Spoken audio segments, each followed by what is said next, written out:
Olá a todos e a todas, aqui é o professor Fabrício e vamos dar início à nossa videoaula. Então, continuando os aspectos técnicos do Taekwondo, a gente vai para a divisão do corpo.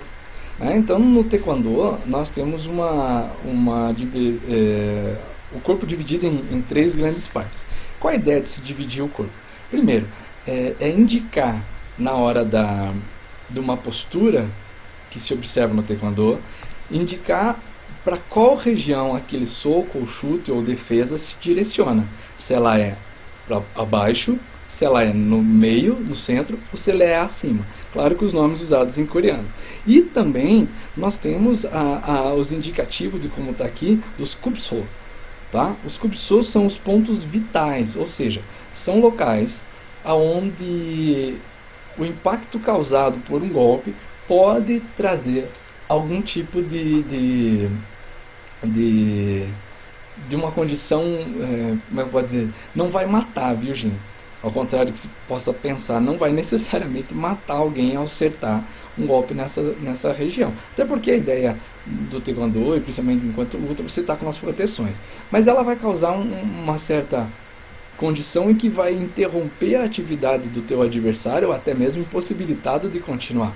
Como, por exemplo, chutes no fígado.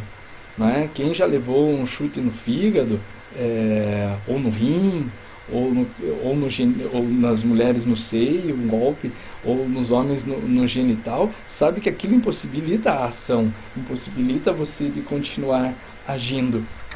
Né? São pontos vitais, são pontos que se procura. É claro que se você pensar no Taekwondo enquanto luta esportiva, é só da cintura para cima. Então os alvos mais visados, você tem ali plexo solar, que seria aquela no início do estômago, você tem o rosto, o nariz principalmente, o queixo, você tem a cabeça, principalmente a região occipital, mas a lateral também pode causar uma certa dificuldade em continuar lutando. Você tem os rins, então é permitido chutar a parte de trás das costas, que são pontos vitais, enfim, que podem possibilitar interromper a ação do teu adversário ou até tirá-lo de combate. E quando se fala em defesa pessoal, você pode usar aí outros recursos, como chutar, por exemplo, o joelho, chutar o genital, que isso pode tirar um agressor de ação e preservar a tua integridade física e até mesmo psicológica. Tá certo? Então, como eu disse, o corpo é dividido em três partes, daí tem as subpartes que são os kubsos. Tá? A parte de baixo, que é o are, que a gente chama are, que vai do umbigo, o gênero genital, até o pé. Então qualquer defesa ou chute direcionado a essa região, na hora da nomenclatura tem que aparecer are. Are. Se for direcionado ao tronco, defesa ou ataque, chama-se monton, que vai da região entre a cintura, entre o ombro e o plexo solar. Alguns compêndios, alguns livros trazem da clavícula até a cintura. Tá? Seria então da cintura para baixo are, da cintura até a clavícula, a região da clavícula seria o monton, e o gul seria da clavícula para cima, né? Clavícula e cabeça. Então aqui tem um desenho esquemático, né? Ó, e fala-se orgul, então o L é bem palatal, orgul, ok? Monton e are. Tá, ó, da cintura, da região do umbigo para baixo, alguns consideram mais da região da cintura mesmo, tá certo? E aqui temos alguns kubsos, como eu falei para vocês, pescoço, base do pescoço, o ombro, peito. Mas um chute no ombro, putz, você toma um chute no ombro, você sente a tua mão amortecer, tá? Principalmente porque os chutes, por ser uma região do corpo com um grupo muscular muito maior do que o do braço, os golpes são muito mais fortes. Tá? O plexo solar, que eu falei, essa região aqui chamada de boca do estômago, né? A região do genital, e assim vai. Claro que aqui é uma divisão de kubsu muito superficial, é estudada-se com muito mais afinco. Por exemplo, o nariz, em defesa pessoal, o nariz é uma das regiões que a gente chama de pontos primários. Não é? Um ataque ao nariz é bem Interessante, não incentivando, mas só explicando. O nariz é uma região muito vascularizada, que tem muitos capilares, muitos vasos sanguíneos muito fininhos, e que muitas vezes uma batida ali rompe os ossos com uma maneira não muito difícil e sangra muito. Como o nariz é a nossa principal entrada de ar no corpo, se você está sangrando pelo nariz, você não consegue respirar direito. Se você não consegue respirar, você não vai conseguir lutar direito. Então, em defesa pessoal, a gente incentiva muito ao ataque ao nariz, não é? Para que, diferente de querer atacar o queixo como um boxeador, não, isso deixa para quem sabe lutar, não é? Para quem não tem esse treinamento, um ataque ao nariz pode ser. A nariz e genital são pontos realmente bem sensíveis do corpo humano, assim como os olhos, tá certo? Ok? Aqui são os equipamentos. Vamos falar dos equipamentos quando falarmos das regras, mas temos aqui o que se usa no dia a dia no taekwondo.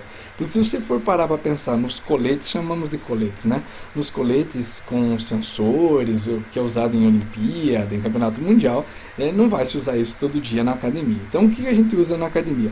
É o colete, que ele é um revestido por esse curvinho. Dentro ele tem uma borracha, tipo borracha de chinelo, tá certo? E ele é dupla face, então um lado logicamente é azul, outro é vermelho. Por quê? Porque são as cores da Coreia, representam então as cores da Coreia. Por isso é azul, então Chon, azul, Hon, vermelho. Então quando se vai ter uma competição, o árbitro vai chamar Chon, Hon, né? Ou seja, azul e vermelho se posicionem.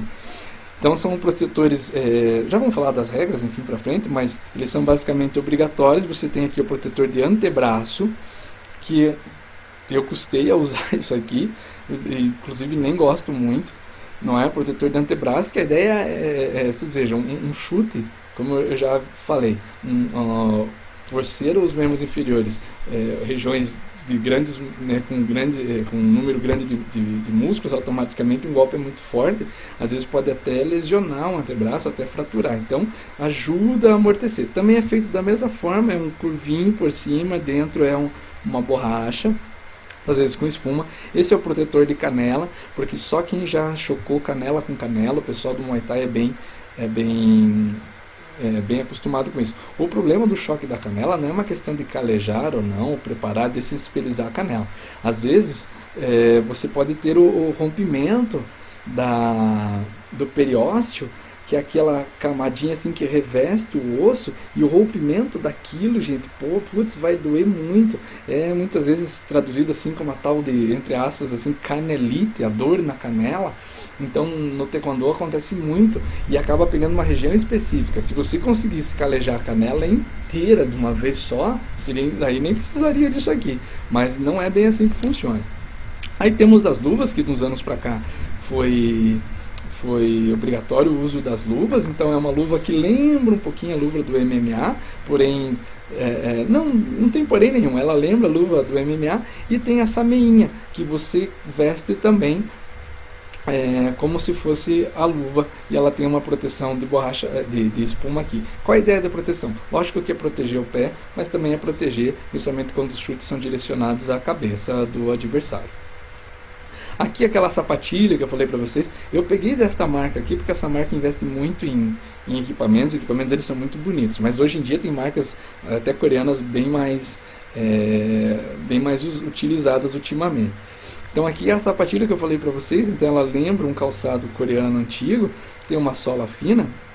Ele sim é de couro, porém essa região aqui onde tem o cadarço, ela também tem esse revestimento de couro, que ajuda a chutar. Como eu disse, no taekwondo a gente costuma usar sapatilha branca.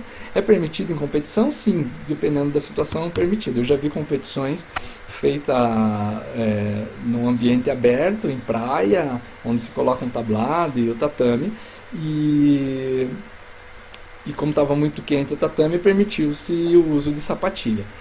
Tá, ok? E no Hapkido a gente costuma usar preta, né? Preta com esses risquinhos em branco que caracteriza, ajuda a ornar, como a gente fala por aqui, com o do Hapkido, que é preto. No caso aqui a gente usa branco. Voltando, gente, puxa, esqueci de falar lá no uniforme. Caramba, agora como é que eu vou fazer do uniforme?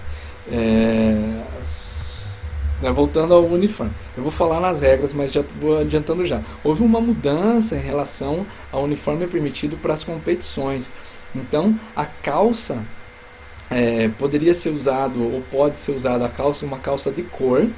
Então, de repente, um lutador, um taekwondista brasileiro pode usar uma calça verde, amarela, se quiser, né? E hoje em dia está se pensando em usar uma calça tipo legging, não é? Que permita os movimentos, mas que seja mais justo, ajustado ao corpo. Essas calças leg costumam se usar em treinamento por baixo da calça do Dubo, em países principalmente muito frios, em lugares muito frios. Não só países como aqui no Brasil, em regiões muito frias. Mas eles querem instituir isso como um uniforme também usado em eventos olímpicos e mundiais. Não sei, cada um tem sua opinião, eu prefiro o uniforme tradicional que caracteriza bem a prática do taekwondo. Aqui ao lado nós temos um colete, então se eu falei que esse aqui é de espuma, por dentro dessa borracha, esse aqui, gente, cada canaleta desse aqui é um bambu cortado ao meio, que a ideia era mesmo, tentar amortecer, mas o impacto é bem complicado. Então, só que desse aqui era feito de um pano grosso, tipo o pano do próprio kimono, que você amarrava nas costas. Ele não cobria, pode ver que ele não cobre a região do rim, diferentemente desse aqui, ó, que essa região aqui vai cobrir as costas inteiras, então protegendo o rim, porque hoje é permitido acertar a parte posterior do corpo. Ok? E aí, nessa época não era permitido, mas ao mesmo tempo isso aqui era revestido com bambu, né, seccionado, né, enfim, cortado ao meio. Tá? Aqui tem um exemplo dos coletes nós vamos ver lá nas regras, tem exemplos melhores do colete eletrônico, que a ideia do colete, ela tem sensores, assim como vai ter sensores nas luvas e nas meinhas, em que os sensores eles vão acusar o golpe quando há o impacto. E a ideia é essa, é quando há o impacto. Não é só aproximar o sensor do outro que dá ponto. Não, ele precisa ter o impacto do golpe. Tá certo? Mas vamos falar isso mais pra frente quando falarmos das regras na sequência. Tá ok? Aqui alguns acessórios de treinamento, bem comum nas academias de taekwondo. Pode ter luva? Tem. Quem trabalha o taekwondo mais tradicional, de repente é interessante ter uma luva de boxe para permitir os golpes de soco, até mesmo no rosto. Aqui as mesmas luvas, mas essa aqui é mais do MMA, mas também pode ser usada. Os sacos de pancada, que hoje são revestidos com couro ou com pano. Antigamente era chamado de saco de areia, mas viu-se que tanto a areia quanto a serragem acabavam causando lesões e microlesões, principalmente em tornozelo e joelho e até mesmo quadril. Então ele quase foi banido como um equipamento de treino, mas acabou pensado fazendo ele de couro por dentro ou de panos. Ele ajuda a trabalhar a força do golpe. Tá, gente? Ele ajuda a trabalhar muito a força do golpe. Diferente desse equipamento aqui embaixo, que é a raquete, chamamos de raquete, em que a ideia da raquete é treinar a velocidade e precisão do golpe. Então, às vezes a gente vê em treinamento as pessoas dando golpes muito fortes, pelo menos eu observei já e observo, dando golpes muito fortes na raquete. Você tem um desgaste muito grande, porque você tem uma hiperextensão do joelho, do tornozelo, desnecessária. A ideia é marcar, é a precisão do golpe e não a força. Força você vai usar no saco de pancada, no aparador ou escudo, como queiram, na torre. Aqui tem dois tipos de torre. Essa aqui a base você pode colocar água na base, não é? Essa aqui já é um pouco mais sensível aqui, se bater ela pode cair. Essa aqui se bater ela não vai cair. Esse é um dos tipos de bob. Bob é o Bar Opponent Building, que tem uma forma humana, então mais ou menos para você se localizar onde você está aplicando o golpe, se fosse uma situação real. Existe também o João Bobo, que não deixa de ser uma torre, mas é usado muito para criança, para treinamento de criança, para ser algo bem lúdico. O capacete em treinos, então de repente não é um capacete oficial, mas que ajuda. E enfim, coletes, outros equipamentos, como eu disse a vocês, é uma questão de adaptação. Aí quem ensina um taekwondo mais tradicional, mais antigo, pode ter outro, e até mesmo de outros estilos, pode ter outros equipamentos que eu já tive a oportunidade de ver, como sandálias de ferro, né, que tem o mesmo efeito de tentar chutar com a caneleira. Eu não recomendo, que pode com certeza dar lesão, mas usava uma sandália de ferro buscando fazer determinados tipos de chute para contribuir no aumento da flexibilidade e tudo mais. Assim como aquele Darionde, que é aquela, como se fosse então uma madeira revestido com uma corda de sisal ou alguma coisa parecida, onde você vai dar socos para desensibilizar e calejar mãos e pés.